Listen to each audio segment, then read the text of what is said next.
Inside, the speeding police car headed for the courthouse. Two white prison guards sat with calm, almost smug expressions. Mitchell, 45, occupied the right seat, while Grayson, 42, sat beside him. Both had been summoned to court on charges of assaulting black female inmates at a women's prison. Despite the gravity of the allegations, they chatted with satisfaction. Mitchell smirked. Who's going to believe a bunch of black female inmates? The justice system always has our backs. Grayson nodded confidently. Exactly. We just need to show up, go through the motions, and we'll walk out free. But as they stepped into the courtroom, their cocky demeanor vanished. Their faces turned pale the moment they saw who was presiding over the trial. Sitting on the bench was a black woman with a strikingly familiar face. Only now, she wasn't someone beneath their notice.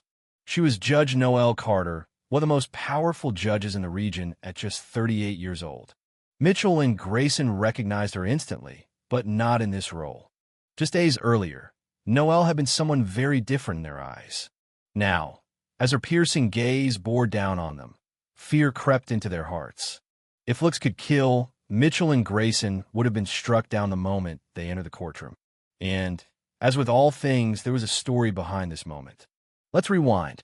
20 years earlier, before Noelle became a symbol of justice and resilience, she had been just a law student with a secret. She had fallen deeply in love with a beautiful white classmate named Vivian. Despite the prejudices of society, their bond flourished in quiet defiance. But their world shattered when Vivian was falsely accused of stealing a valuable asset. Noelle fought tirelessly to clear her name, but was powerless against the system. Vivian was convicted and sent to prison. Less than a year later, Noelle received the devastating news.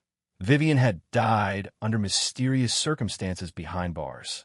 The pain and helplessness of that loss fueled Noelle's determination. She resolved to rise above her despair, channeling it into a relentless pursuit of justice. From an ordinary student, she transformed into a formidable judge with one singular goal: uncover the truth behind Vivian's death.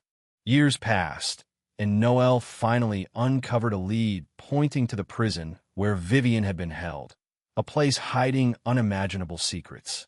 At 38, frustrated by the lack of concrete evidence to bring the culprits to justice, Noelle made a bold decision.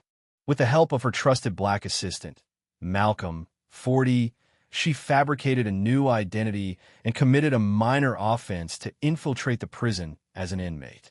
Her plan, meticulously orchestrated, went smoothly at first. But as soon as she stepped inside, reality struck. Down a dim corridor, Noelle witnessed a horrifying scene: a black female inmate being viciously beaten by two guards, Mitchell and Grayson. The sight made her heart ache, a cruel reminder of what Vivian might have endured. Unable to stay silent, Noelle shouted, "Stop! How dare you treat inmates like this?" The guards paused, turning their cold, calculating eyes toward Noelle before abandoning their victim. Mitchell sneered at Grayson as they walked away. "Let the black one go. She's almost done here anyway." Grayson nodded, a sinister grin spreading across his face. "Yeah, but now we've got fresh meat." Unbeknownst to Noelle, she had already become their next target. In the first days of her imprisonment, Noelle kept her eyes open, searching for anything unusual. But beyond the beatings and racial abuse, nothing stood out. Yet, deep down, she knew something far more sinister was waiting. One morning, while tending the garden with the other inmates, Mitchell and Grayson dragged her into a secluded room with a large bed. The door locked behind them. Without a word, they lunged at her. Noelle fought back, clawing and striking wherever she could. Images of her lover, humiliated by these same men, flashed through her mind, fueling her fury. She scratched harder, aimed her blows sharper. Mitchell cursed, shoving her back. "Not so fun now, huh?" Grayson sneered. They changed tactics. Noelle was dragged to another room and left in a hell of blaring speakers that robbed her of sleep for 2 days. When they finally let her out, she could barely stand, hollow eyes, trembling hands. Her body and spirit had been stripped raw. The black women inmates watched her with quiet pity. An older woman whispered, "If you don't submit, this is what happens." Old or young, they don't care. But they prefer younger ones. And it doesn't stop here. Stay out of their way if you can. Noel's heart sank. This wasn't just about violence or racism. For years, Mitchell and Grayson had been tormenting the black women, violating them, breaking them. Noel clenched her fists. Enough was enough. But her hands were tied. Every connection to the outside world was severed. Phone calls to Malcolm were blocked, his visits denied. "She's causing trouble," Mitchell lied, grinning as he barred Malcolm from seeing her. Noel realized the truth. They didn't fear the stories of former inmates. No one believed a black convict anyway. But fresh wounds on prisoners still inside? Those might raise questions. So, no visitors. No contact. No plans. For now, she was trapped. But in her heart, the fire burned. Day by day, Noel grew weaker. Locked in the deafening room, she was denied sleep. Whenever exhaustion overtook her and she dozed off, Mitchell and Grayson would burst in, beat her, and douse her with cold water. Every moment in that prison was a brutal fight to hold on to her sanity, her belief in justice. She had to survive, not just for herself, but to expose these monsters, avenge her lover, and save the broken lives trapped alongside her. When despair threatened to consume her, news came. She was being transferred. Mitchell smirked as he signed the papers. "A shame we can't keep you around for more fun," he sneered. Grayson added, "Don't get too excited. You'll just be a toy for some other guards at the next place."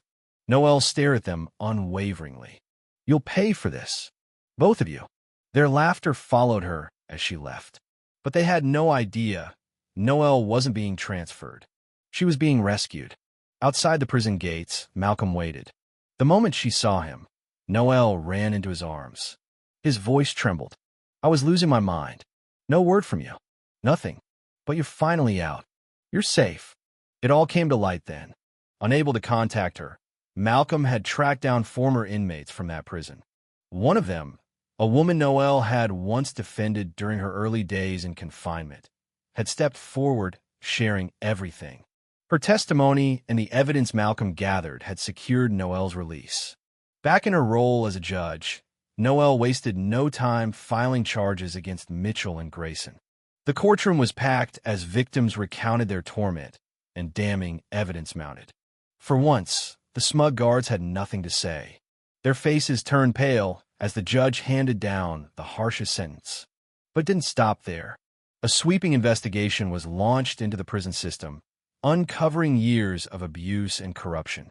When it was over, Noel walked out of the courthouse and into Malcolm's arms. "We did it," he said softly. She smiled, her gratitude for him unspoken but clear. As Malcolm left, Noel stood alone by the empty street. She tilted her head back, letting the sunlight warm her face, and breathed deeply. The ache of losing Vivian lingered, but justice had been served. Justice exists only when we're brave enough to fight for it.